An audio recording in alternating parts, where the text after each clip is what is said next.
Saudaraku yang dikasih oleh Tuhan, saya mau berbicara hari ini tentang bagaimana kita hidup, menyelenggarakan hidup, bagaimana kita menjadi suratan terbuka, bagaimana kita bisa menampilkan hidup kita seperti yang Allah mau.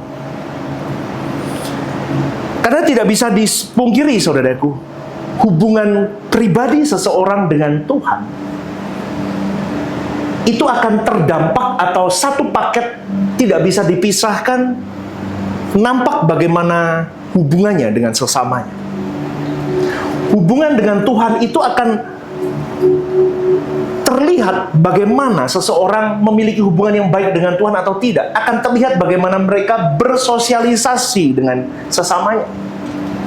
Di dalam Matius 22 ayat 36 sampai 40, Tuhan Yesus memberikan pengajaran yang menjadi standar dari hubungan antara seseorang pribadi dengan Allah, dengan sesamanya, dengan dirinya sendiri. Itu terdapat dalam Matius 22 ayat 36 sampai 40. Nanti kita akan baca.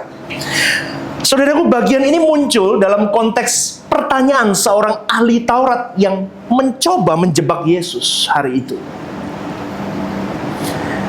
Ahli Taurat ini bertanya kepada Yesus, dia mengajukan pertanyaan dengan bertanya begini, hukum yang terutama dalam Taurat itu mana? Dalam konteks hukum yang terutama, saudaraku, ini maksudnya begini, hukum yang paling penting, yang lebih penting, dan harus didahulukan ketimbang hukum-hukum yang lain, itu hukum yang terutama. Dan si ahli Taurat ini mencoba menjebak Tuhan Yesus dengan mengajukan pertanyaan itu. Maka sangat menarik untuk kita hari ini untuk menyimak apa yang menjadi jawaban dari pribadi Tuhan Yesus dari pertanyaan si ahli Taurat ini. Kita buka bersama di dalam Matius 22 ayat 36 sampai ke 40.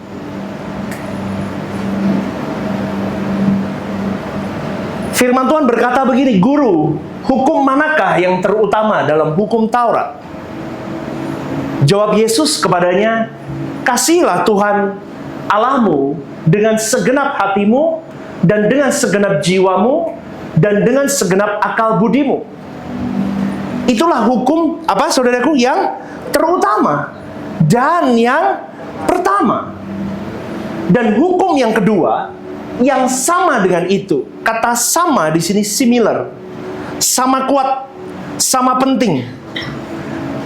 adalah kasihilah sesamamu manusia seperti dirimu sendiri.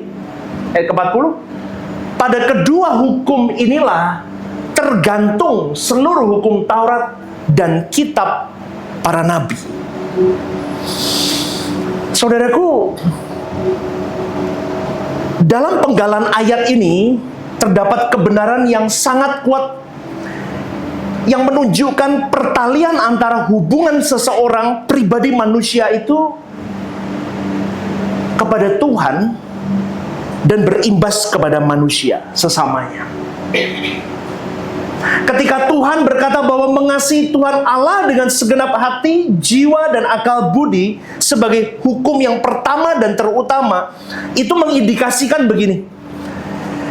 Kasih terhadap Tuhan itu menjadi dasar utama, landasan utama kehidupan orang percaya.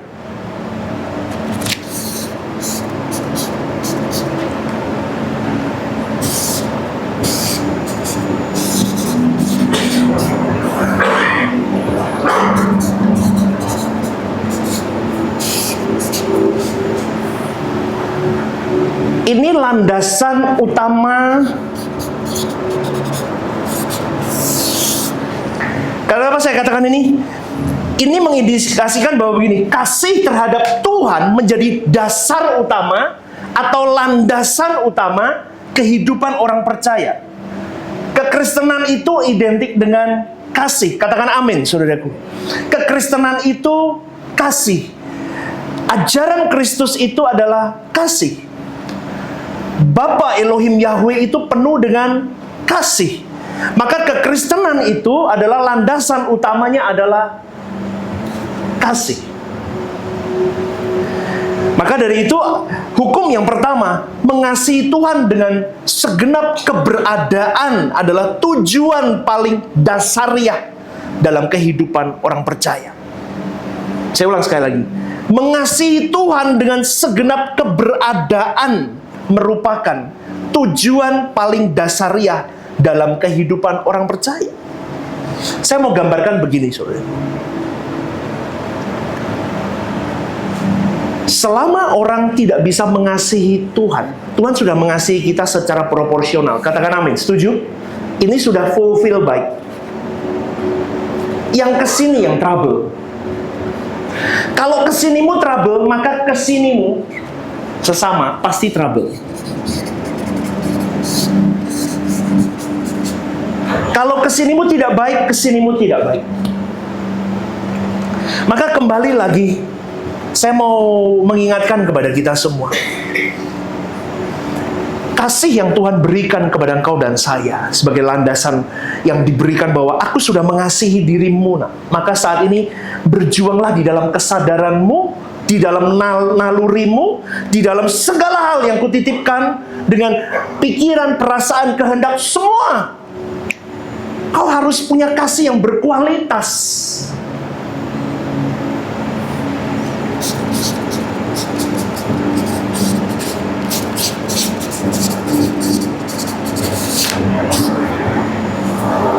Manusia lahir sudah membawa ini dan kehendak.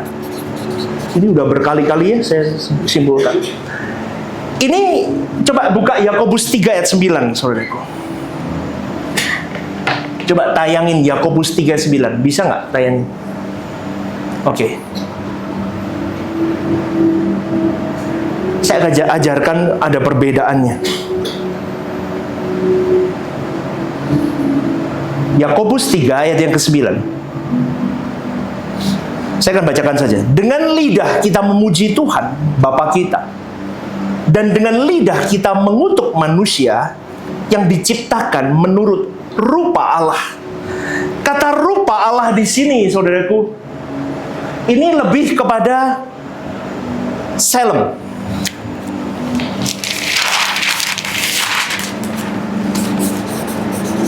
Yakobus 3 ayat 9. Ada kata rupa Allah. Ini lebih kepada selem. Selem itu gambarnya, pikiran, perasaan, dan kehendak. Itu dibawa oleh kita. Atau Homousios Theo. Gambar manusia, gambar Allah itu seperti manusia, seperti apa adanya, punya pikiran, perasaan, dan kehendak. Ini dalam Yakobus 3:9. Coba tayangin. Jangan dimati-matiin ayat. Oh belum? Oke. Tapi ada yang beda, saudaraku. Dalam Filipi 2 ayat ke-6. Filipi 2 ayat ke-6 dikatakan begini, yang walaupun dalam rupa Allah, ini sama-sama menggunakan rupa Allah, tidak menganggap kesetaraan dengan Allah itu sebagai milik yang harus dipertahankan. Filipi 2 ayat ke-6 ini menggunakan kata rupa Allah juga. Tapi di sini lebih kepada demut, saudaraku.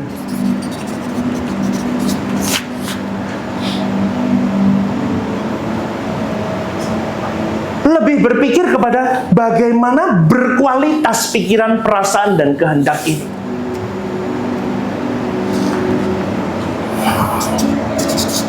Morphe Theo. Kau dan saya hari ini memiliki homousios Theo, tapi kita tidak punya morphe Theo. Kita harus morphe, saudaraku. Morphe dalam arti di sini berkualitas, sekualitas, berkualifikasi seperti yang diingini oleh Bapa, yaitu seperti Tuhan Yesus. Maka dari itu saya mau berkata begini, saudaraku. Kasih yang Tuhan berikan kepada engkau dan saya menuntut kita memiliki kapasitas, kualitas morphe seperti yang dimiliki oleh Tuhan Yesus, sehingga kasihmu kepada Allah itu sempurna di pemandangannya. Dan itu perjuangan yang berat. Maka sulit jadi orang Kristen kalau orang Kristen tidak memahami alur jalur bagaimana keselamatan yang diberikan Tuhan dan apa yang harus dilakukan sebagai orang yang sudah diselamatkan berjuang dalam hari-hari hidup. Ini sebetulnya nggak penting kalau orang tidak mau berjuang. Ini belajar begini nggak penting. Tetapi penting kalau Anda memahami secara detail. Ternyata manusia harus sampai di titik. Katakan amin. Halo, ini paham apa? Bingung ya? Paham, saudaraku? Paham. Kita harus sampai di titik demut kita berkualitas seperti siapa? Seperti Tuhan Yesus. Baru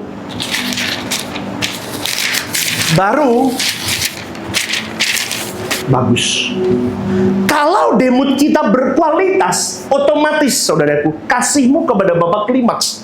Maka impartasi kepada sesamamu pun klimaks. Selama engkau tidak menggarap morphe untuk berjuang, kau bisa mencapai titik morphe, inimu pasti rusak terus dengan sesamamu.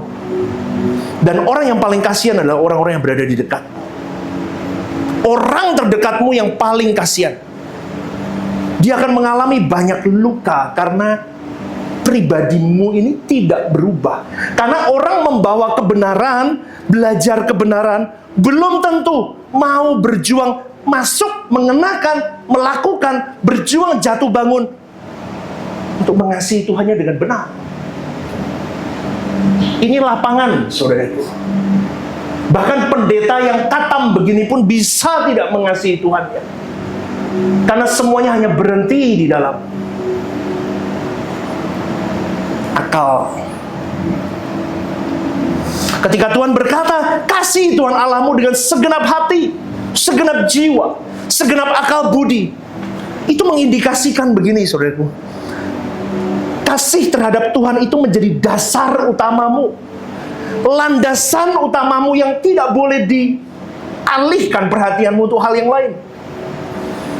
Jadi PR-mu dan PR-ku hari ini adalah, sampai seumur hidup kita adalah, bagaimana kita bisa mengasihi Tuhan secara proporsional. Katakan amin, saudara. Ini perjuangan kita. Tapi banyak orang hari ini sibuk berdebat tentang teologi. tetapi tidak sibuk berjuang untuk menghidupkan apa yang dia imani. Mereka sibuk merasa diri mereka paling benar. Mereka sibuk merasa diri mereka paling tepat, mengeksegese semua hal yang dia baca, yang dia renungkan ini dan itu. Itu baik, tetapi lebih baik orang yang mau berjuang tertatih mengenakan kebenaran yang dia pahami itu. Semakin hari pribadi itu semakin serupa dengan Kristus. Itu yang dicari oleh Tuhan, saudaraku. Terlalu banyak orang pandai berteologi, tetapi sedikit orang yang mau berjuang untuk hidup dan menghidupi apa yang dia pahami itu. Maka bagaimana engkau bisa mengasihi Tuhan Allahmu dengan segenap hati, jiwa, dan akal budi? Gak bisa, saudaraku. Karena pagelaran kehidupanmu dan kehidupanku itu harus didasarkan kepada bagaimana kita mengasihi Allah kita. Di dalam bisnismu, studimu, pelayananmu di gereja, berkeluargamu, semua hal, bagaimana engkau berinteraksi dengan orang lain, itu pagelaran hidup kita. Orang akan banyak menyalahpahami, menyakiti, bahkan mengecewakan kau dan saya, bahkan pasanganmu pun, anakmu, menantumu, cucumu, orang tuamu. Tetapi di dalam failure itu, kalau engkau dan saya hari ini, saudaraku, tidak berlomba untuk meletakkan semakin cinta Tuhan, maka ketika ada sesamamu yang salah dengan dirimu, tidak ada ruang pengampunan kepada mereka. Meskipun akalimu paham bagaimana Tuhan mengampuni, secara teoritik Anda paham, tapi susah mengampuni. Dan itu banyak fakta di lapangan. Betul nggak, saudaraku? Betul nggak? Itu nyata. Maka hari ini saya mau mengingatkan, kau dan saya punya tugas yang sama. Pagelaran kehidupan kita harus benar-benar menampilkan Kristus. Amin, saudaraku. Amin, saudaraku. Kita harus berjuang di titik ini. Semuanya harus hanya karena, oleh, dan bagi Tuhan saja. Kalau dirimu masih bisa dikecewakan oleh orang-orang di sekitarmu, ini pengalaman saya. Kalau dirimu masih bisa dikecewakan oleh sesamamu, berarti Anda masih belum beres di sini. Loh, pastor, berarti sudah anti kecewa. Saya berjuang. Tuhan itu baik. Dia garap banyak hal kepada saya, sampai saya terluka parah. Kalau daging itu sudah dikuik sampai ke tulangnya kelihatan. Itu yang menyebabkan saya mengerti hal ini, dan di titik ini saya sudah berani berkata, saya matikan untuk saya kecewa dengan sesama saya. Kenapa? Selama saya masih human oriented, maka saya tidak bisa ke Tuhan dengan tepat. Maka saya rubah plan saya. Saya lebih ke God's oriented. Maka automatically dengan human oriented di sebelah saya, di samping sekitar saya, itu akan baik. Kenapa? Karena semuanya harus hanya karena Tuhan, oleh Tuhan, dan bagi Tuhan saja aku hidup. Coba tampilkan 1 Korintus 10 ayat 31. Paulus berkata begini, jika engkau makan, atau jika engkau minum, atau jika engkau melakukan sesuatu yang lain, lakukanlah semuanya itu untuk apa? Kemuliaan Allah. Maka saudaraku, kehidupan orang percaya itu harus ditujukan hanya kepada kemuliaan Allah. Everything aku lakukan Allah. Dasarnya apa? Saya mencintai Tuhan. Dasarnya apa? Karena Tuhan sudah mencintaiku terlebih dahulu. Aku mau mencintai Tuhan selebih utuh, lebih lagi, lebih utuh. Terus itu perjuangan kita. Maka berkaitan dengan hal ini, saudaraku, tanpa terpisahkan Tuhan berkata bahwa hukum yang kedua yang sama dengan hukum pertama adalah mengasihi manusia seperti dirimu sendiri. Bagaimana engkau bisa mengasihi manusia kalau engkau tidak bisa mengasihi Tuhan terlebih dahulu dengan baik? Gak bisa, saudaraku. Kata sama di sini menggunakan kalimat homoios, yang artinya sejajar, sekualitas. Kalau engkau mengasihi Tuhan dengan grade A, maka engkau harus mengasihi sesamamu dengan grade A juga. Kasih tidak perlu dibuat-buat, tapi natural di dalam dirimu. Kristen itu harus menampilkan kasih dari hal-hal kecil, saudaraku. Banyak orang Kristen yang sudah tidak memiliki kasih. Amin. Kita mau berjuang di titik ini. Ayat ini, saudaraku, menunjukkan bahwa kasih terhadap Allah tidak dapat dipisahkan dari kasih kepada sesama. Seseorang yang mengasihi Allah harus mengasihi sesamanya, termasuk mereka yang menyakiti, yang melukai dirimu. Nah, ini berat. Tapi itulah kualitasmu. Minggu lalu saya berbicara tentang bagaimana mengampuni orang. Hari ini saya mau singgung sedikit hal itu. Kalau engkau berani berkata, aku mengasihi Tuhan Allahku dengan segenap dan segenap, maka kau juga harus mengasihi sesamamu sekualitas dengan mengasihi Allah.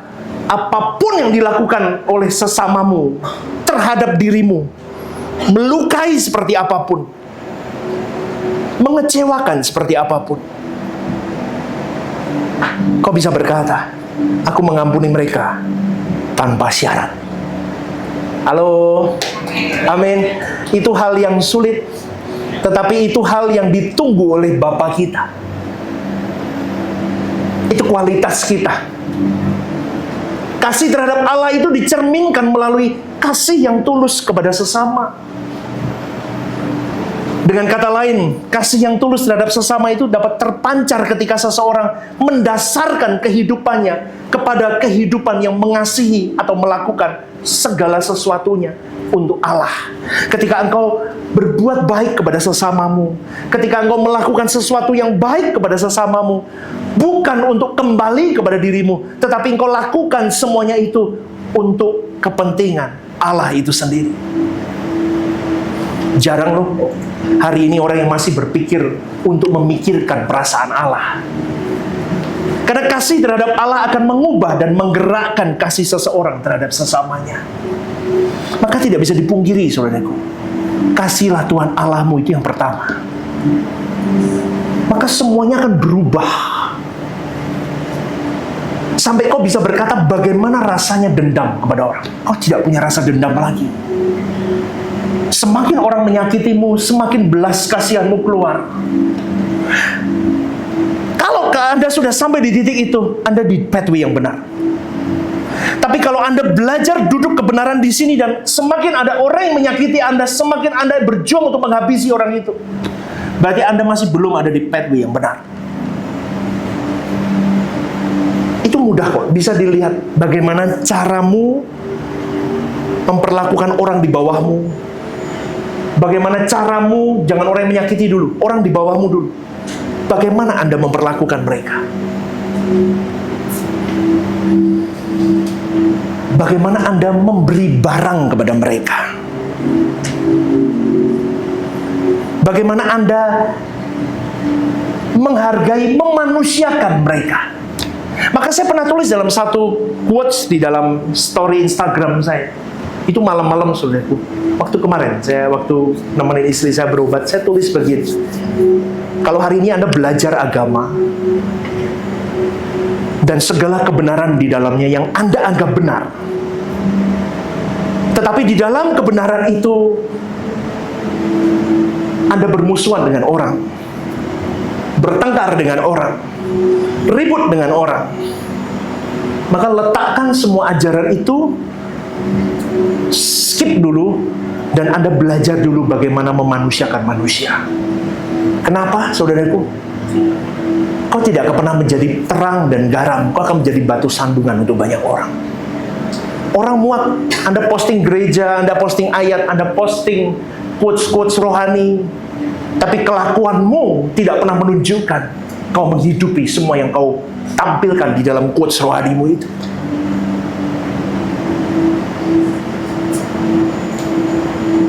Berikan kasih yang tulus kepada sesamamu. Karena semua hal, kalau engkau mengasihi Tuhanmu secara proporsional, semuanya akan bermuara kepada perilaku, saudara. Semua bermuara pada perilaku. Yang intinya, perilaku itu sesuai dengan pikiran, perasaan, dan kehendak. Semuanya berperilaku, muaranya seperti Tuhan Yesus yang dimiliki oleh Allah itu sendiri. Dan orang percaya dimampukan untuk mengasihi sesamanya dengan pikiran dan perasaan Allah itu sendiri. Bahkan kepada mereka yang menyakiti, yang melukai. Tetapi itu tidak bisa otomatis. Itu butuh perjuangan. Jangan berdoa, Tuhan, mampukan aku mengampuni dia. Mampukan aku mengampuni ini dan itu. Tidak bisa tanpa Anda berjuang dulu untuk mengunci pikiran, perasaan, kehendakmu untuk mengasihi Tuhan. Ini persembahan kita yang sesungguhnya. Halo? Amin, saudaraku? Ini persembahan kita.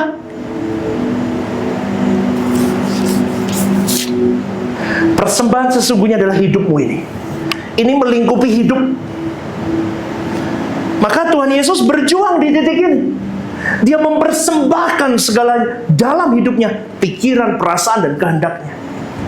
Sampai di satu titik teruji ketika dia ditinggalkan, dicambuk, bahkan mau dihukum mati di kayu salib. Teruji dia bisa mengampuni mereka yang menyakiti dan melukai. Dengan kalimat apa?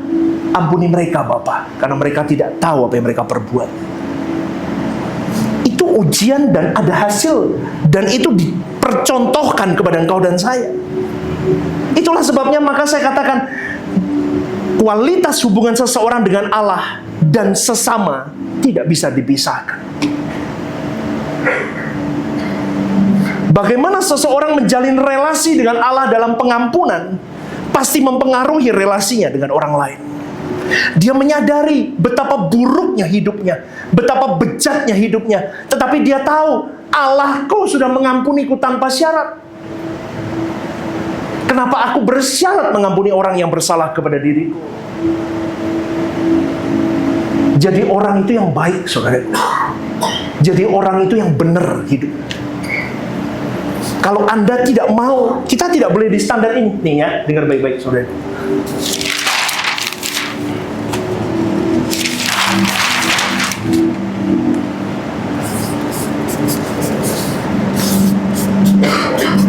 Ini sejajar. Ini Anda, ini orang lain. Dunia berkata, bagaimana kau mau diperlakukan orang, lakukanlah itu kepada orang. Tapi Tuhan Yesus mengajarkan begini. Kalau dunia mengajarkan tentang aku, ya nggak? Tapi Tuhan Yesus ajarkan tentang Dia, Elohim Yahweh. Perlakukan semuanya untuk kepentingan Dia. Jadi orang kalau tidak sejajar dia di bawahmu, memperlakukan dirimu lebih parah, lebih buruk, hancur-hancuran, mempermalukan dirimu, apapun. Kau tetap di sini. Kuncinya relasi. Kuncinya intimasi. Kuncinya encounter with God. Kuncinya itu. Tidak mau tidak mau, kau harus dikunci di situ. Selama engkau tidak punya intimacy with God, maka percaya omongan saya, engkau tidak akan pernah tepat bertindak, bersikap. Bagaimana kau menyikapi orang-orang yang merendahkanmu, menginjakmu, menjepitmu sampai di titik kau dipermalukan secara nasional atau apapun, don't care. Engkau akan bisa berkata, Lord, you are everything in my life. PR begini, saudaraku, harus dilalui dengan kau patah hati dengan orang-orang di sekitarmu. Kau harus patah hati dengan dunia. Kau bisa berkata, dulu saya berkata begini, enggak apa-apa. Si A melukai saya masih punya si B. Si B melukai saya masih punya si C. Si C melukai saya punya si D. Saya pernah ada di satu titik, tidak ada satu orang pun di sekitar saya.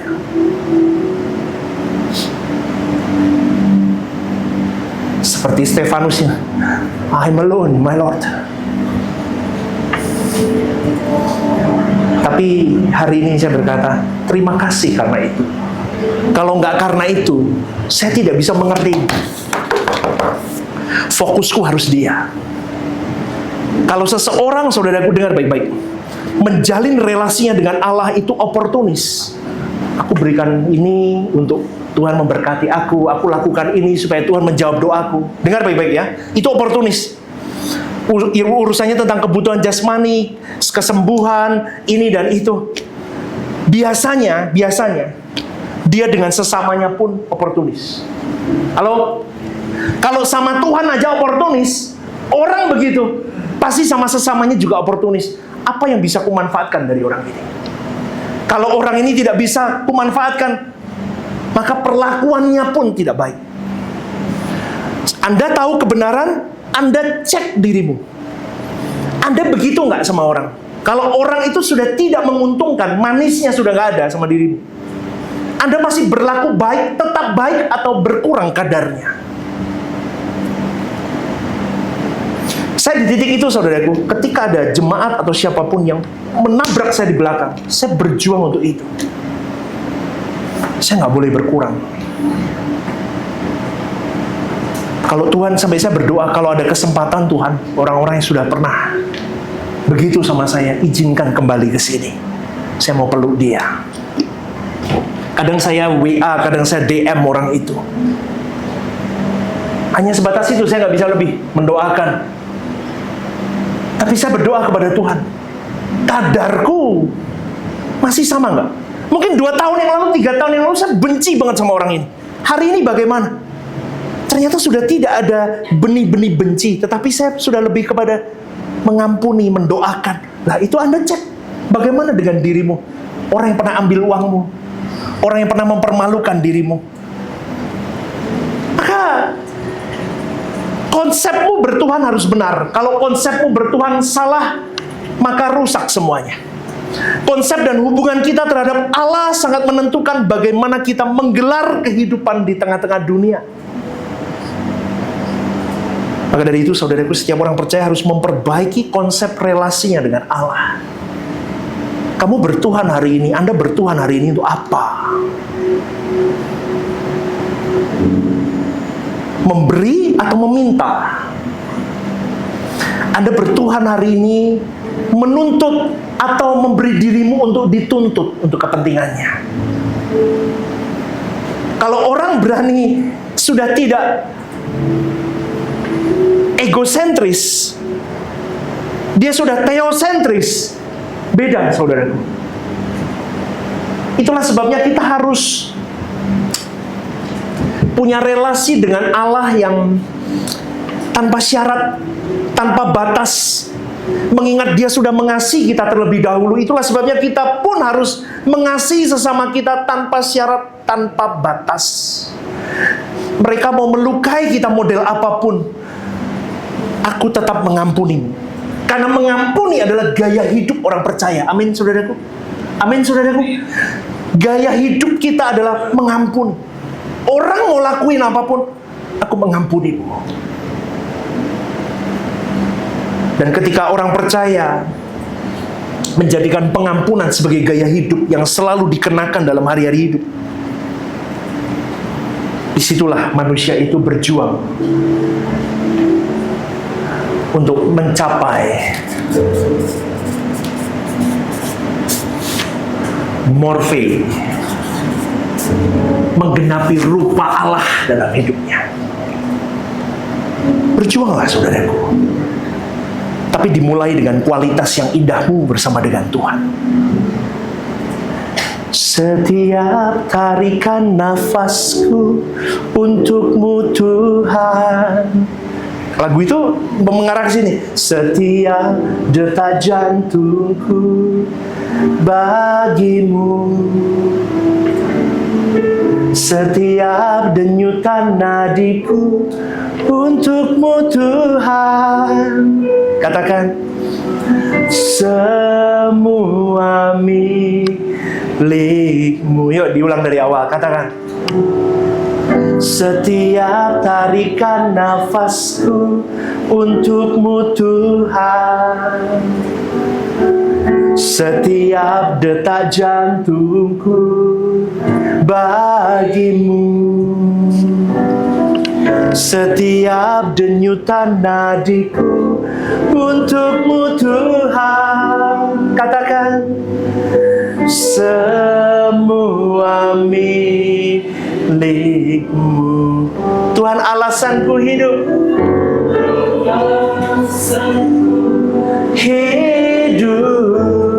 Hanya Kau tujuanku. Tujuanku. Apapun ku lakukan untuk kemuliaan-Mu, untuk kemuliaan-Mu, menyenangkan-Mu.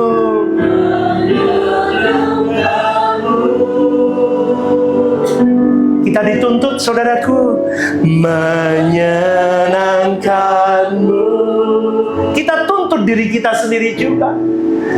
Senangkan Tuhan dalam segala perkara, saudaraku. Oh, haleluya, katakan, menyenangkan-Mu. Senangkan-Mu, ya Tuhan,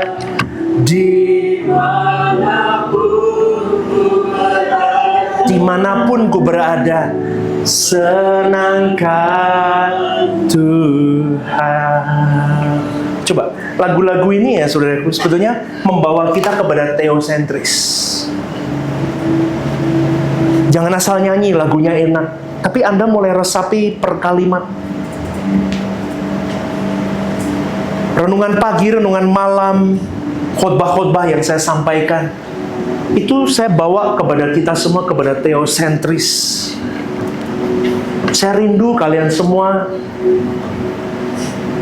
Tadi perjalanan di mobil ya, saya agak terlambat hari ini. Karena semalam saya dan istri kurang bersahabat perut kami.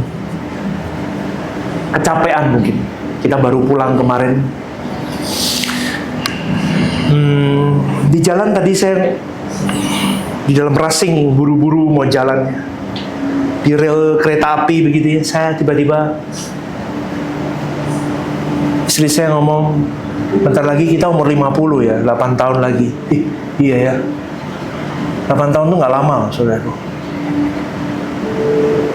50. Oh, cepat ya. Saya mulai berkelana. Saya kan nemenin papa saya berobat gitu. Iya, 50 itu udah mulai prostat. Laki kan begitu kan? Udah mulai prostat, udah mulai kolesterol banyak. Saya mulai berpikir, Tuhan, aku mau bergegas, aku mau hidup baik. Aku mau sungguh-sungguh jadi morfe, di titik morfe. Belum tentu sampai 50 saya hidup. Belum tentu, saudaraku. Maka saya tadi tiba-tiba dalam hati saya, kok ada ya orang yang sudah berusia masih santai hidupnya. Santai dalam arti, kau tidak mengejar ini. Kau masih mengejar dunia. Apa yang kau kejar, saudaraku? Kau tangisi dirimu. Khotbah-khotbah begini memang tidak spektakuler. Tapi khotbah ini seharusnya menggetarkan jiwamu. Kenapa kau masih simpan dendam kepada sesamamu? Kau sakit hati, kau benci, kau terluka, kau pahit. Kalau boleh saya ilustrasikan, banyak orang Kristen begini, saudaraku. Dia berjalan, dia membawa beban pahit hidupnya. 70 tahun, 80 tahun hidupnya penuh dengan kepahitan. Dia berjalan dengan peluh, dia membawa kepahitan. Ini tidak hanya orang dunia, orang Kristen pun banyak yang begini. Padahal Tuhan sendiri berkata, fokusmu bukan tentang bagaimana dunia memperlakukan dirimu. Kalau Tuhan Yesus fokus kepada dunia memperlakukan dirinya, dia sudah tumbang. Tuhan Yesus itu satu kemasan pribadi yang sangat paket super lengkap untuk membawa kau dan saya. Kau tidak bisa membantah. Kok begitu? Kenapa? Dia nggak begitu, nggak ada loh. Tuhan Yesus hari itu yang menggambarkan pelayanannya, persiapan pelayanannya sampai dia ending dari pelayanannya di muka bumi ini. Dia sempurna menunjukkan bahwa ikut Tuhan itu, kalau kau mau mengikuti Bapakku, kehendak Bapakku, kau sakit, kau remuk, kau hancur, kau mati ya seperti aku mati. Ngerti nggak saudaraku? Ngerti nggak? Paketnya begitu ditunjukin. Ditunjukin sama Yesus, seperti aku ini, remuk habis. Maka kalau jadi Kristen kau cari kenikmatan, kau salah alamat. Kau jadi Kristen, kau cari mati, saudaraku. Cari mati apa, pastor? Mati dagingmu, mati ego dirimu, mati kepentinganmu, dan kau hidupkan kepentingan Kristus. That's it dalam hidupmu. Berikan tepuk tangan. Sebelum saya tutup, selesaikan tentang hatimu, pikiranmu, dan perasaan. Pastor kan nggak bisa lupa kalau orang menyakiti kita. Oh, nggak mungkin lupa, kecuali Anda ditabrak truk, lupa, kepalamu hilang. Halo? Iya nggak? Nggak mungkin lupa.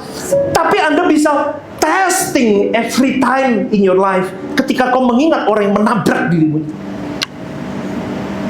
sudah nggak ada kadar benci. Kau bisa memeluk dia, kau mendoakan dia. Itu baru. Berarti ada perjuangan, kau hidup benar. Sampai mati PR kita harus sampai kepada Bapa. Mengasihi Bapa sempurna, karena kasih Bapa sudah sempurna, maka kita akan mengasihi sesama kita dengan sempurna. Kalau ini sempurna, otomatis ini semua akan hilang. Kalau inimu hilang, kamu tidak stres, tidak depresi. Halo? Kayak saya tuh kadang sampai bertanya sama diri saya, kok aku nggak luka ya sama orang ini ya?